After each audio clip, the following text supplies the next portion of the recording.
Hello नमस्कार साथियों। तो जैसा कि आपको पता है 2 तारीख को आपका डीएसएसबी का एग्ज़ाम है, पीजीटी ज्योग्राफी। अपनी सब्जेक्ट की अपन बात कर रहे हैं यहाँ पे ज्योग्राफी की। तो 2 तारीख को है आपका।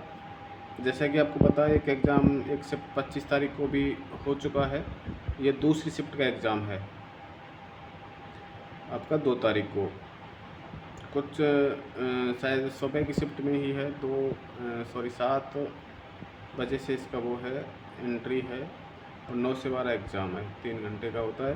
पैटर्न मैंने लास्ट वीडियो में बता दिया था आपको, क्या पैटर्न रहने वाला है, कैसे कैसे क्वेश्चन आने वाले हैं, कौन कौन सा पार्ट कैसे कैसे कितना आने वाला है, मेन चीज़ क्या है, वो आपको क्या ध्यान रखनी है, मैंने आपको बता दिया था। मैं आज आपको जीएस पार्ट्स के बारे में एक बार बता देता हूँ।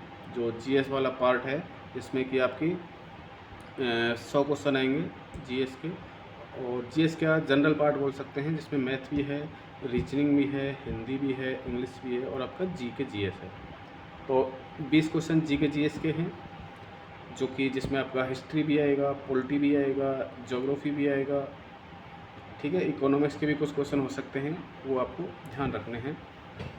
ये पोर्शन आप देख सकते हैं। इसके बाद यदि देखें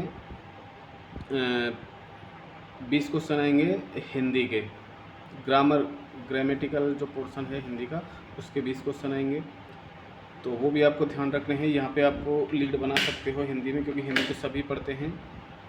फिर उसके बाद है अंग्रेजी या इंग्लिश के आपके 20 क्वेश्चन आएंगे, और 20 क्वेश्चन वो भी ग्रामेटिकल ही है, जिसमें आप जैसे एक पैराग्राफ आएगा, पैराग्राफ के आप 4 या 5 क्वेश्चन हैं, वो तो आप सीधे कर ही सकते हैं। उसके बाद जैसे कोई एक्टिव पैसिव हो गया, डायरेक्ट इनडायरेक्ट हो गया, या प्रीपोजिशन वाला पोर्शन हो गया, ये चीज़ें आप यहाँ पे कवर कर सकते हैं, ठीक है। इसके बाद कॉमन एरर भी होती हैं, एरर जिसको अपन बोल सकते हैं, वो भी होती हैं, वो आप देख सकते हैं। यदि आपको टेंस वगैरह अच्छे से आते हैं तो वो आप आराम से कवर कर लेंगे। इसके बाद रीजनिंग को लेते हैं। तो रीजनिंग आप अगर आपने थोड़ा बहुत पढ़ा है तो रीजनिंग के 20 क्वेश्चन आएंगे, 20 में से आप 17-18 क्वेश्चन आराम से कर सकते हैं। थोड़ा एक ध्यान रखना, टाइम का ध्यान रखना है आपको। मैथ और रीजनिंग थोड़ा टाइम लेने वाले सब्जेक्ट हैं, और इसमें टाइम आपको कम से कम देना है, और जितना जो क्वेश्चन निकल रहा है वही निकालना है। कोई क्वेश्चन ईगो पे नहीं लेना है कि ये क्वेश्चन मेरे को निकालना ही है। यदि आप यहाँ टाइम ज़्यादा लगा दोगे तो उधर सब्जेक्ट में आपके लिए टाइम कम पड़ जाएगा। तो ये चीज़ आपको मेन ध्यान रखनी है, टाइम का विशेष ध्यान रखना है, टाइम मैनेजमेंट लेके चलना है। और एक मैंने आपको वो बताया है ना 20 क्वेश्चन वाला, कि एक बार में 20 क्वेश्चन ही खुलेंगे, और 20 क्वेश्चन यदि आप सबमिट कर दोगे तो दोबारा वो क्वेश्चन नहीं खुल पाएंगे। 20 में से जितने आपसे हो रहे हैं वो कर लेना, ठीक है।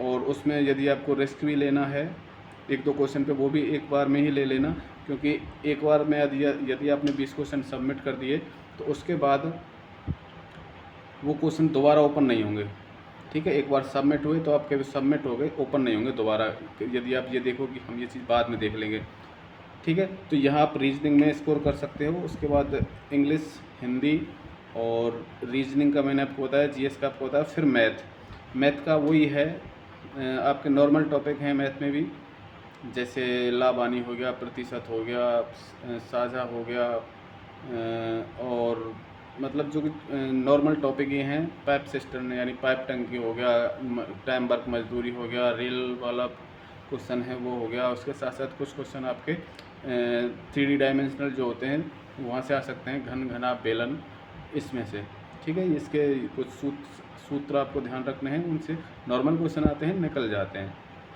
तो ये आपका जीएस वाला पोर्शन था, जिसमें आपको 5 सब्जेक्ट देखने को मिलेंगे। जीएस यानी कि जीके, इसमें आपको इंडिया जीके देखने को मिलेगा, हिस्ट्री, पॉलिटी, ज्योग्राफी, इकोनॉमिक्स वाला जो पोर्शन है उसमें करंट के भी 1-2 क्वेश्चन आपको देखने को मिल सकते हैं। उसके बाद GK, GS, math, reasoning, English, Hindi 5 हैं, पाँचों के 20-20 क्वेश्चन आएंगे, आपको ध्यान रखना है और ज़्यादा से ज़्यादा स्कोर करना है। और 1/3 की नेगेटिव है, ये देखते हुए क्वेश्चन करने हैं, ठीक है। 1/3 की नेगेटिव है, ये देखते हुए क्वेश्चन करने हैं कि नेगेटिव ज़्यादा ना जाए, ठीक है। सब्जेक्ट देख के चलना है। सब्जेक्ट को तो मैंने आपको बता ही दिया है, 200 क्वेश्चन आएंगे सब्जेक्ट के, जिसमें से 180 क्वेश्चन तो आपके ज्योग्राफी के होंगे, और 20 क्वेश्चन जिसमें टीचिंग एप्टीट्यूड वगैरह है, कंप्यूटर वगैरह है, उसके भी आएंगे, ठीक है। तो इस तरह से आप ये चीज़ें कवर करें और अच्छे से पेपर दें। फिर जैसे ही आपका एग्ज़ाम होता है, फिर मैं कुछ बच्चों से जो एग्ज़ाम देने जा रहे हैं उनसे डिस्कस करूँगा, और आप भी मेरे को बता सकते हैं कितना स्कोर हुआ, कैसा पेपर था, उसके हिसाब से फिर हम पिछली मेरिट और के हिसाब से और आज अभी जो एग्ज़ाम हो रहा है ये एग्ज़ाम देखते हुए अपन मेरिट आपको बताएंगे कि कितनी मेरिट जा सकती है और आपका कितना सेफ स्कोर है। तो ये चीज़ आपको ध्यान रखनी है। मिलते हैं एग्ज़ाम के बाद, तब तक के लिए आपके लिए बहुत सारी शुभकामनाएँ। अच्छे से एग्ज़ाम दे के आना। तो 2 तारीख एग्ज़ाम के बाद मिलते हैं, तब तक के लिए thank you, best of luck.